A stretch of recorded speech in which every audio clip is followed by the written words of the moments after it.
श्रीराम समर्थ. 7 जानेवारी. नामाचे प्रेम येण्यासाठी खरी कळकळ पाहिजे. नामाचे प्रेम का येत नाही हा प्रश्न बहुतेक जण विचारतात. पण थोडासा विचार केला तर असे लक्षात येईल की हा प्रश्नच बरोबर नाही. मूल न झालेल्या बाईने मुलाचे प्रेम कसे येईल असे विचारण्यासारखाच हा प्रश्न आहे.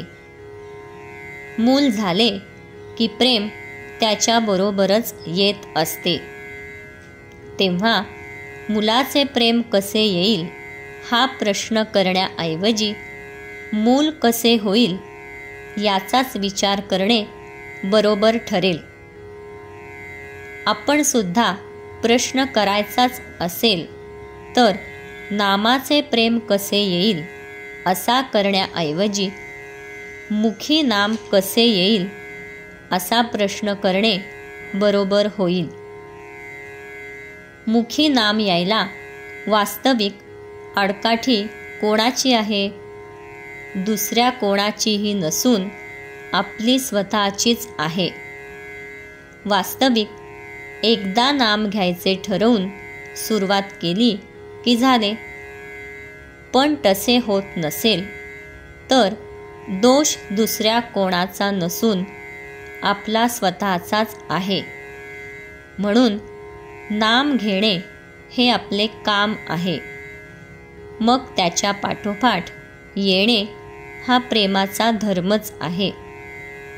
जसे आईच्या बाबतीत मूल आणि प्रेमाचा पान्हा ही निराळी असूच शकत नाहीत, तसे नाम आणि त्याचे प्रेम ही एकमेकांना सोडून राहूच शकत नाहीत.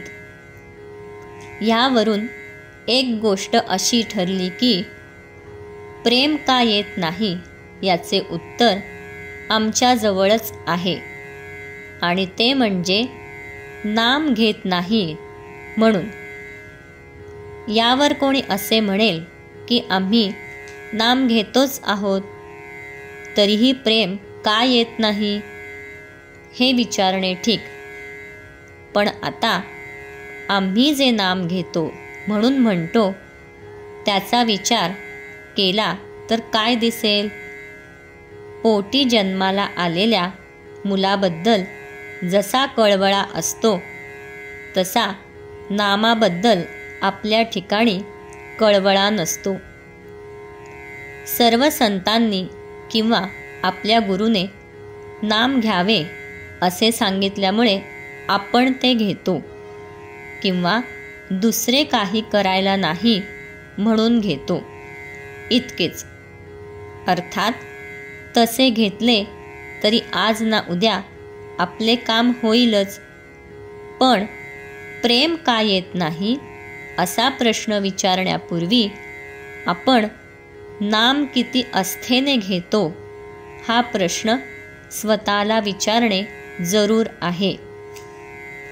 एखाद्या बाईला फार दिवसांनी मूल झाले तर त्याच्या बाबतीत तिची जी स्थिती होते ती नामाच्या बाबतीत आपली होणे जरूर आहे.